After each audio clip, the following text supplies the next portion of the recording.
안녕하세요, 유정씨입니다. 몇 주 전부터 난리가 났었죠. 협찬받았다, 체험 다니다 수수료를 제공받습니다. 이런 표기를 블로그 포스팅의 상단 또는 제목에 적어야 한다는 공정위의 개정안이 떴었거든요. 이게 9월 9일까지 행정 예고 기간이라 저도 의견을 좀 내려고 메일을 쓰려고 하다가 못 썼어요. 블로그 포스팅을 하는 창작자의 입장에서는 광고 표기를 블로그 상단 또는 제목에 적었을 때 사람들이 아예 클릭도 안 하겠다. 들어오더라도 내 체류 시간, 내 블로그 체류 시간 완전 박살나겠다 라는 생각이 들어서 좀 아쉬웠는데, 솔직히 이용자의 입장에서는 이 컨텐츠가 광고 컨텐츠인지 아닌지를 먼저 알고 이 글을 보는 게 맞는 게 아닌가? 라는 생각이 들더라고요. 그래서 생각을 해봤어요. 유튜브, 인스타 광고에는 무감하지만 유독 블로그 광고에 빡치는 3가지 이유. 첫 번째는 컨텐츠에 접근하는 방식의 차이가 있기 때문입니다. 유튜브, 인스타그램은 자동 알고리즘 또는 나의 취향을 반영한 컨텐츠가 자동으로 내 눈앞에 뜨지만, 블로그는 직접 검색을 해서 내가 컨텐츠를 선택하게 되죠. 유튜브와 인스타그램은 수동적으로 그 컨텐츠를 접하게 되지만, 블로그는 내가 검색이라는 능동적인 행위를 통해서 그 컨텐츠에 접근하게 된다는 거예요. 우리 솔직히 말해서 블로그를 보면서 중간에 나오는 광고는 좀 거슬리긴 하지만 그렇다고 해서 막 분노가 차오르진 않잖아요. 하지만 내가 직접 검색해서 찾아 들어간 그 정보가 광고인 건 빡친다는 거죠. 두 번째는 다른 SNS에 비해서 광고임을 알아차리는 데 걸리는 시간이 블로그가 월등하게 깁니다. 유튜브는 썸네일을 클릭하고 1초에서 5초, 그리고 요즘은 미리 보기로도 유료 광고인지 아닌지 알 수 있죠.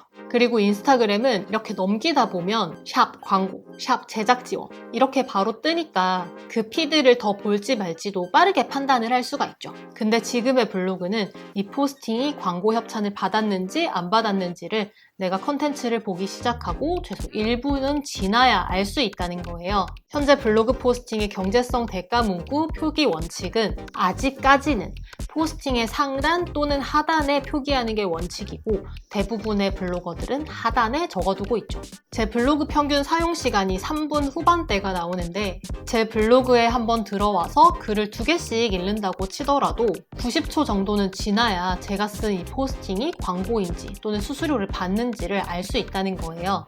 진짜 나한테 완전 도움되는 글이라고 하더라도 제품 제공, 광고, 협찬 이런 문구를 보면 뭔가 이 정보가 진짠가? 나 이분 버린 거 아니야? 라는 생각이 드는 게 블로그 협찬 포스팅에 빡치는 또 다른 이유인 거죠. 세 번째는 네이버 블로그는 광고판이라는 인식 때문이에요. 유튜브와 인스타그램은 내가 구독 또는 팔로우를 하고 있는 채널 위주로 나에게 뜨기 때문에 내가 그 채널과 어느 정도의 내적 친밀감을 가지고 있어요. 여러분도 저랑 좀 친하시죠? 그리고 그런 내적 친밀감과 이때까지 쌓아온 신뢰 덕택에 그 채널에서 광고를 진행을 하더라도 거부감이 덜하죠. 하지만 블로그는 좀 달라요. 블로그에서 정보를 얻을 때의 과정을 한번 생각해 볼게요. 예를 들어 싱가포르 여행 코스를 한번 찾아보겠습니다. 이렇게 쭉쭉쭉 내리다 보면 스마트 블럭이 있고 제일 위에 상위 노출된 포스팅이 있죠. 이거를 눌러가지고 쭉쭉 읽어보는 거예요. 어쩌고 저쩌고 쭈루루루루루루루루루. 그런데 끝까지 열심히 읽었어요. 끝까지 열심히 읽었는데 제일 끝에 보니까 본 포스팅은 파트너스 활동을 통해 일정에게 수수료를 제공받을 수 있습니다. 뭐야, 얘 돈 벌려고 이걸 쓴 거 아니야? 이 정보를 믿어도 되는 거야? 라는 생각이 들 수 있죠. 이렇게 검색하는 과정에서 이 블로거가 뭐 하는 사람인지, 이 블로거의 이웃은 몇 명인지, 이 블로거의 일방 문자 수는 몇 명인지 보시나요? 당연히 네이버도 C랭크라는 전문성 지수가 있긴 하지만 검색 기반의 플랫폼 특성상 네이버는 검색 로직 스킬을 잘 알고 있는 블로거, 그리고 최적 블로거 또는 인플루언서의 포스팅이 상위에 노출될 가능성이 큽니다. 약간 좀 어떻게 보면 상대평가 같은 느낌이죠. 이런 상황 때문에 네이버의 검색 로직을 익힌 블로거, 최적 블로거, 인플루언서에게 아무래도 광고가 몰릴 수밖에 없는 거고 네이버에 검색했을 때 상위에 노출되는 포스팅들은 광고가 많을 수밖에 없는 거예요. 열심히 능동적으로 내가 검색해서 컨텐츠를 찾아봤는데 1, 2분을 쭉쭉쭉쭉 읽어가다가 맨 마지막에서 대가성 포스팅이다 라는 문구로 약간의 배신감을 느끼게 되는 거예요. 근데 볼 때마다 이런 상황을 겪게 되는 네이버 블로거에서의 경험이 블로그 광고에 대한 거부감을 더더욱 높이게 되는 거죠. 그리고 뭐 진짜 정보 찾으려고 하면 막 구글로 넘어가고 그러는 거죠.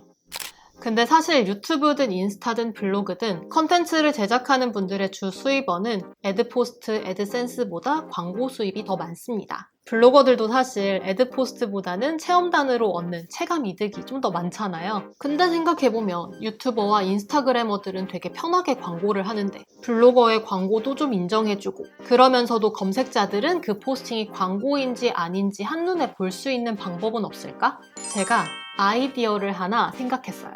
네이버에서 블로그 포스팅 상단에 광고 표기 자리를 만들어주면 어떨까라는 생각이 들었습니다. 제가 생각하는 자리는 이 닉네임, 포스팅 날짜 밑에 여기에 유료 광고 포함, 수수료를 지급받을 수 있음 이런 문구를 빨간색으로 딱 박아 넣으면 깔끔하고 좋겠더라고요. 유튜브는 영상을 업로드할 때 동영상에 유료 프로모션이 포함되어 있는지 선택하면 왼쪽 상단에 유료 광고 포함 문구가 뜨거든요. 유튜브 광고 표기도 초반에는 사람들이 굉장히 불편해했지만 이런 일정한 크기, 일정한 위치 그리고 모두가 같은 방식으로 유료 광고 표기를 하고 나서 이 방법이 어느 정도 정착화된 이후에는 사람들의 유튜브 광고 표기에 대한 거부감이 점차 줄고 있죠. 그리고 이렇게 솔직히 띄워두고도 진짜 괜찮은 영상이면 사람들이 되게 오래 봐주시거든요. 블로그에도 유료 광고 표기를 넣을 수 있는 자리를 딱 마련을 해주면 처음에는 일시적으로 광고 포스팅의 체류 시간이 줄어들 수 있지만 그럼에도 불구하고 좋은 컨텐츠의 체류 시간은 늘어날 거고 그런 좋은 컨텐츠를 상위 노출시켜주게 되면 네이버 컨텐츠에 대한 신뢰도도 올라가지 않을까라는 생각이 드는 거죠. 물론 유료 광고를 볼지 말지는 사용자의 선택인 거고요. 이거 진짜 너무 괜찮은 아이디어 아닌가요? 기준이 제대로 잡혀있지 않고 일관되지 않은 광고 표기 문구는 사람들에게 불편함을 줄 수 있고 오히려 뒷광고를 야기하는 상황이 생기지 않을까라는 생각이 들었어요. 하지만 이런 식으로 일관되고 정확한 플랫폼 광고 가이드가 있다면 창작자는 그 가이드를 준수할 것이고 이용자는 그 광고 표기법을 지킨 컨텐츠를 볼지 말지 자발적으로 선택할 수 있고 그리고 그 컨텐츠를 좀 더 객관적인 시선으로 볼 수 있지 않을까라는 생각이 듭니다.